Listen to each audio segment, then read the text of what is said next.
Maggi, 3-1 ótrúlegu sigur á Íslands og bikarmeisturum Víkings, hvernig liðið með þetta? Ég bara er ennþá að reyna að ná þessu sko. Þetta bara alveg ótrúlegt sko. Frammistaða þín bara sturluð heilt yfir. Já, maður bjóst ekki alveg við þessu kannski þegar maður vaknaði í morgun en já, maður bara fer út og leggur sig allan fram. Það bara gerist eitthvað gott. Stoðsending í fyrsta markinu og síðan markið sem þú skorar, getur aðeins talað okkur í gegnum það? Já, ég man bara í skaut með vinstri, ég veit valla hvað hann endaði sko. Og svo bara hleypi ég út í einhverju skrítnu hlaupi hann út í Pablo og ég svona þurfti að skilja einhvern annan fyrir aftan mig sko. Ég var svona ekki alveg viss sko, en þetta var svona. Þú ert einmitt að mæta bara bestu miðjumönnum deildarinnar. Það var engin hræðsla í þér fyrir komandi inn í leikinn?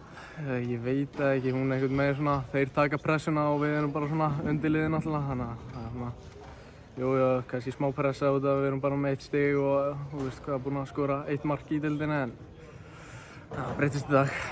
Hvað svona hvers vegna breytist það í dag svona rosalega? Ég veit það ekki, við bara erum koma saman held ég og verða betri liðsheild og já, bara þetta er að koma. Og þetta er leikur til sem hægt er að byggja ofan á? Já, þetta er það. Ég veit ekki alveg hver við eigum næst en maður bara reyna að koma með sömu áræðin í þann leik. Takk hérlega.